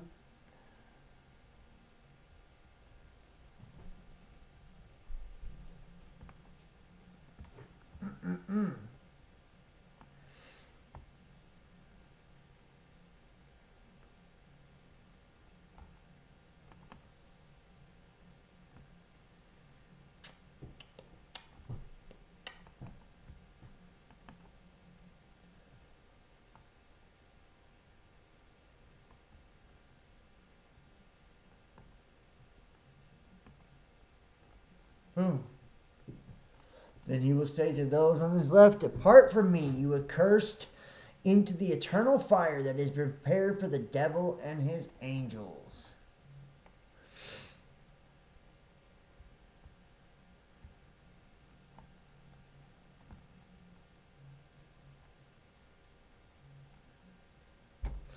Those on his left, well named, or the left hand. You know, you could take this many ways.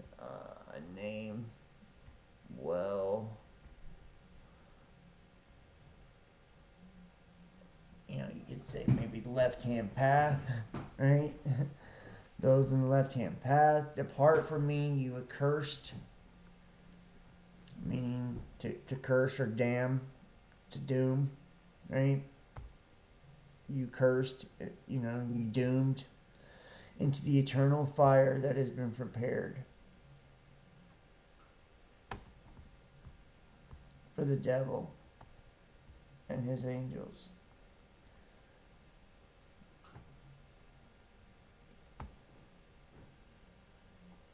For the slanderer, false accuser, Diablo, the opponent, adversary, Satan, withstand. Whoops. Pardon me. And he will say to those on the left, depart from me, you accursed, into the eternal fire that has been prepared for the devil and his angels. Now think about this, guys. I just want to kind of put this shit out there for a second. Like, when we're really thinking about what has happened here, you know, and we really look at a lot of this, and we're looking at the etymology of these words, it's really not a far stretch, or, you know, at all, to say that it's quite possible that, you know, we could even be that 1/3 of these luminaries, right? Remember, these luminaries, these heavenly hosts, these angels, these princes, these watchers, so on and so on, right, came on to the daughters of men. If you think about just kind of viewing what that means, sons of God, like a masculine, this is a seraphic being, this is a fire serpent, right? Fire representing magic, spirit, right? Serpent representing like the kundalini, right, as well.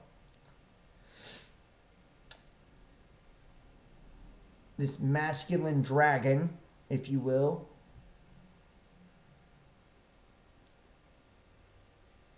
coming on to the daughters of men. And the daughters of men, we could kind of look at that as like the Holy Spirit, or the divine feminine. You know, the masculine and the feminine commingling. So the heavenly host, or sons of God, the Elohim, who made man in the image, right? The image being the phantom, projection, illusion, the specter, right? The shadow, right?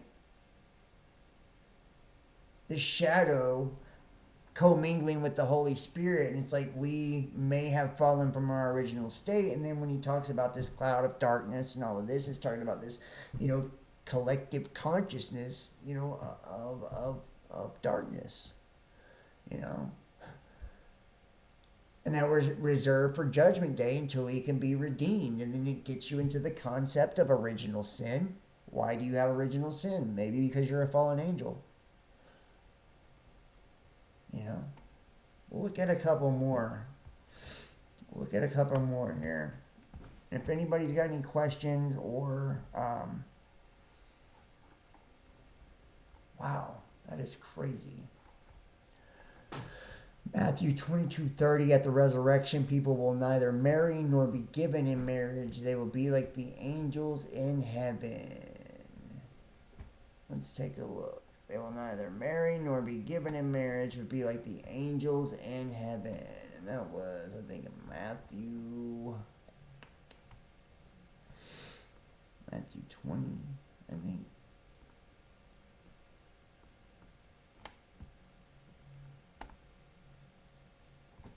Matthew 22:30. My bad. 22:30.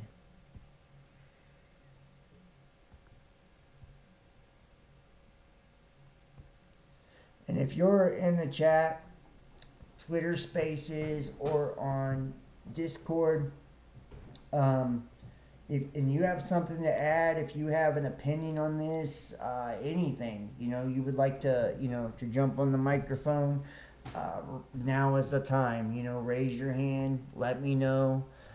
Now would be the time for those who want to do that, so I would actually be interested in hearing, what people actually have to say pertaining to this. I feel like I never get to hear people's opinions. 22:30, or in the chat. I'll read your comments off if you want to put it in the chat. 22:30. 22:30. Bam. All right, for in the resurrection, standing up again. Wow. It's a recovery or moral recovery of spiritual truth. Raised to life again. Raised from the dead. That should rise. Rising again. Think about that. Something that's fallen. Something that's fallen. Something that's fallen. Someone that fell. Rising again. Right? Into the system of death. Coming back to life. Right? When we ate from the tree of the knowledge of good and evil, surely you will die. Resurrection from death and raised to life again. They neither marry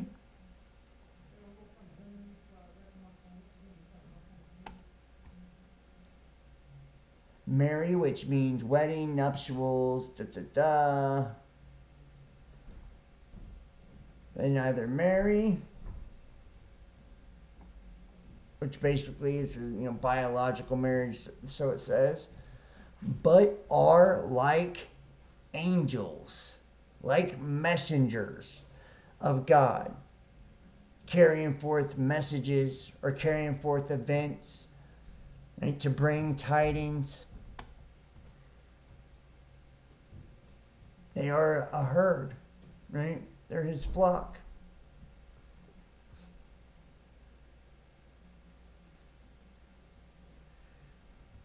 Now, as for the resurrection of the dead,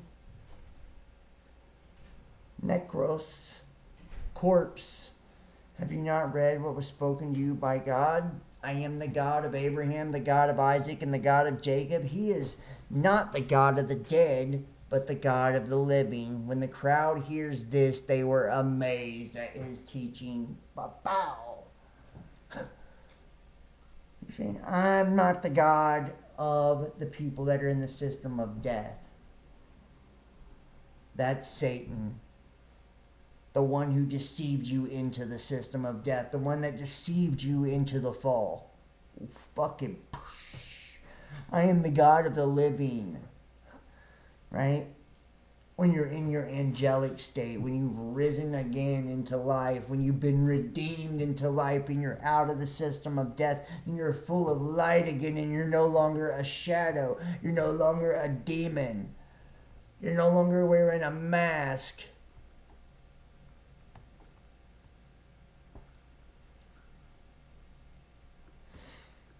Hebrews 1:14. Hebrews 1:14. I hope people are getting something out of this. I really do. I hope people are getting something out of this. And they are enjoying it.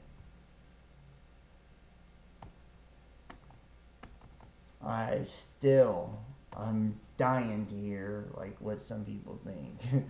Honestly, I am. I'm dying to hear what, some people have to say. Here's 114.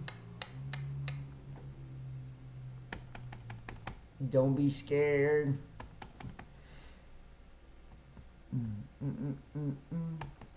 One.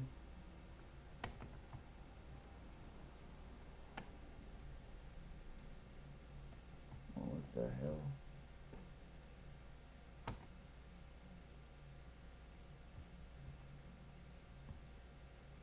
Okay, let's see what we have here.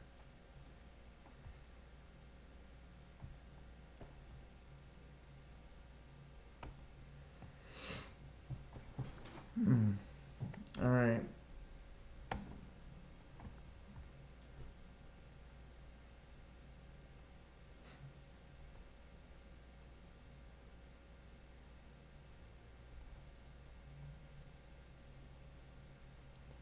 But to which of the angels has he ever said, "Sit at my right hand, until I make your enemies a footstool for your feet"? Are they not all ministering spirits sent out to serve those who will inherit salvation? Are they not all ministering spirits, which means functioning publicly or beneficent? Right? They're a servant, worshiper, benefactor, beneficent. Well, are they not all beneficent spirits sent out to serve those who will inherit salvation? That is beautiful right there. Who will inherit safety, preservation from harm and danger, salvation from moral failure and death, and eternal life through the Anointed One, Jesus, right? That redemption from death into life, through Christ. That is absolutely amazing. Absolutely amazing. Like I'm telling you, I'm to the point, and anybody who wants to talk over on Discord, I see a few of you guys over there. I think you just got to raise your hand if you want to do that. If you're over on Twitter and you want to talk, you just, same thing, got to raise your hand. Anybody interested, I'm gonna leave it open for just a little bit longer, for people to chime in, and if you want to share any of your thoughts, when it comes to this. Do you think we are the fallen angels? Do you believe, and I'm also going to pull up the chat here too. Do you believe that we are the fallen angels? Are we the fallen? Are we the fallen? Or are we something different and totally separate? When it's talking about this original sin, it's talking about needing to be redeemed and bringing the dead back to life. We are in the system of death. I've got one more thing I want to read before I hop out of here. I told you this is weird. Archons. In the beginning there was a rebellion in heaven, and 1/3 of the angels fell into the material world. Our incarnated soul is a splinter of an angelic oversoul. The term Archon refers to servants of the demiurge, the evil creator god that stands between the human race and a transcendent god that can only be reached through gnosis. The Archons are characterized as terrible forces of negativity and illusion. They are a cosmic prison warders. Well, just lost my light here. Cosmic prison warders seeking to keep their human charges bound to earth.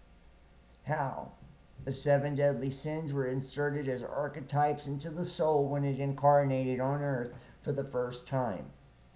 Lust, gluttony, greed, sloth, wrath, envy, and pride. Or in the words of Castaneda, the predators gave us their mind. Caught up in the illusions of material existence, a man believes he is just a body, and he cannot grasp the truth of his origin. The condition perpetuates spiritual blindness, leaving humankind in captivity to his prison guards. The archons are tyrannical and limiting agencies who rule over humanity and create in order to enhance their own self-importance and glory. It is incumbent upon those who realize this and to extricate himself from the grasp of these powers whenever possible. The existential predicament of human life lies in the uncomfortable dominance to which the lesser goldlings subject the spirit of human beings, and from which only the experimental realization of gnosis can extricate them. The king of earth, the Rex Mundi, resides in the astral city of Shambhala. The demiurge dwells on the astral plane of Saturn. See the images here.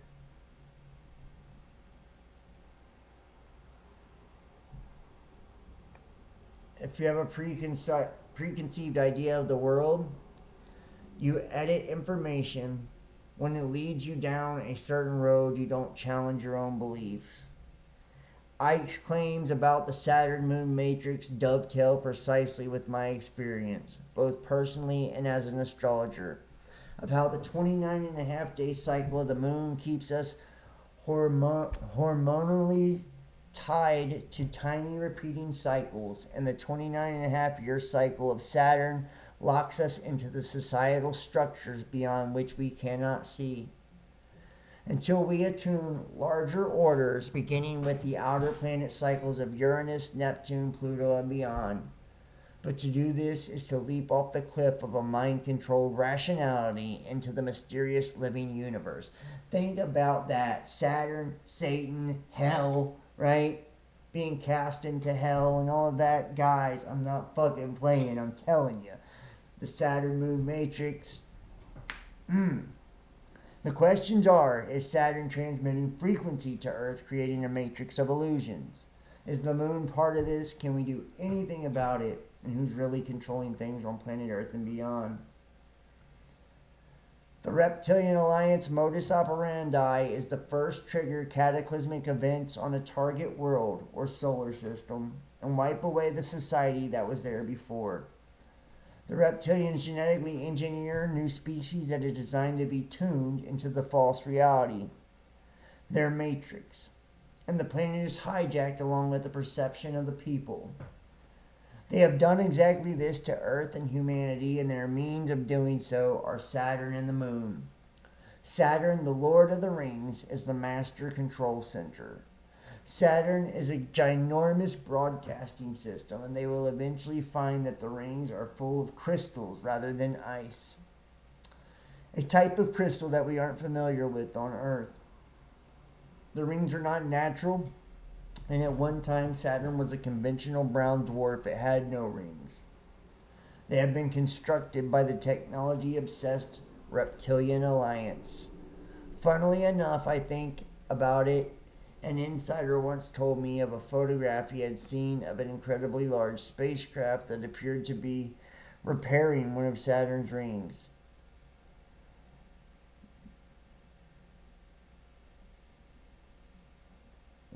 The process is ongoing, and they are continuing to construct others.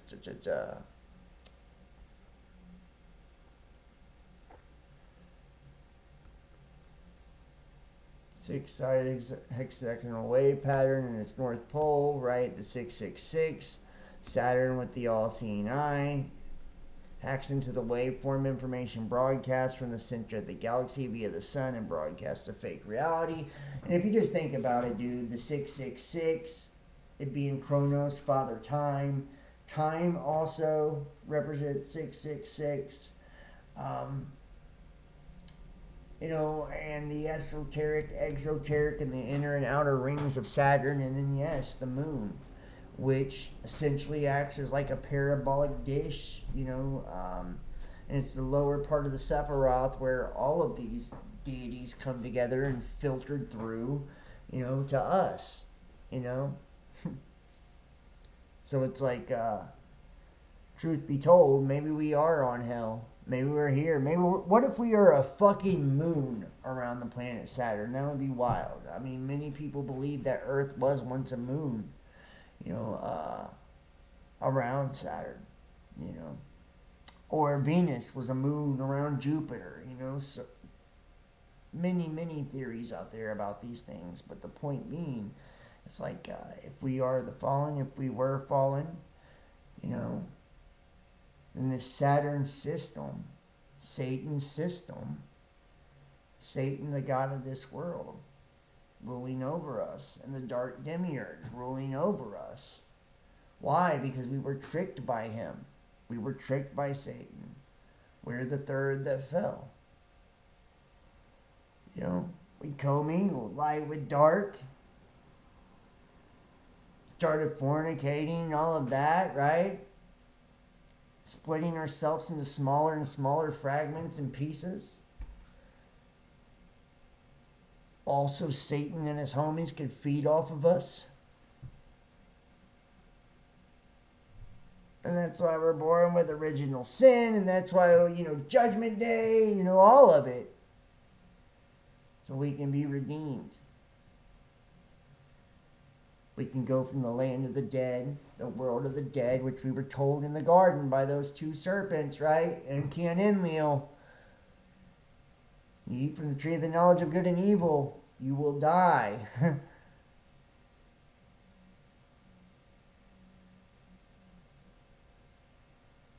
And now we're in the land of the dead, waiting to, be resurrected and come back to life, ascend back to life. Back to the heavens. Because our God, the true creator, is the God of life, not the God of death. So, I would love to hear all of your thoughts. I would love to hear your thoughts. If this is the last chance, if you're on Twitter Spaces, or you are on Discord and you have anything to add, or you are in the chat and you want to make a comment, this is it. I want to say thank you to everybody for joining me. I want to ask all of you guys, please hit the like. Everybody, make sure you hit the thumbs up on this one. Make sure you share this on your social media pages and the groups you belong to. Make sure you're subscribed. You have all clicked on the bell. And please, guys, donate and support to the channel. I'm just a little over $100 short of the monthly goal. That's why I couldn't do the multi-stream and all that tonight, just because we don't have the funds to do it. So I'm completely viewer powered, which means I don't have sponsors and don't push products and none of that shit. And I've been demonetized on all the platforms because of stuff I talk about. So I need your help. I need you guys to support me if you're able to. Everybody, please donate. Please support. I'd be so grateful for that. Every little bit helps, too, for everybody who does and will. And thank you so much, anybody who will. PayPal.me, The Best Damn Podcast. Cash App, Best Damn Podcast. Facebook.com, John Keane, Best Damn Podcast. Or Patreon.com, Best Damn Podcast Official. Join us over on Patreon. We have the Spiritism video that should be, uploading now for anybody that's interested in watching that. That's a private video for members, as well as the entire, the playlist to the Necronomicon, Forbidden Occult, Mysteries of the Gods. This will not be publicly available. This will be for members and donors only. If you haven't donated in the month of February, do so, and then text 513-393-2396 or email therealbestdampodcast@gmail.com. I'll send you the playlist, the private playlist, and if you're on Patreon, it's all there already, and you'll get the upgraded roles on Discord and all that cool stuff. We're going to be doing more private Discords and everything. I'm just trying to get organized, man. Trying to get the funds up that way I can actually do the stuff right. So I need the support. We're like $100, man. I feel like everybody just give a couple dollars. We could get that so easy. So let me say thank you so much to all of you guys for watching me, for all that you do.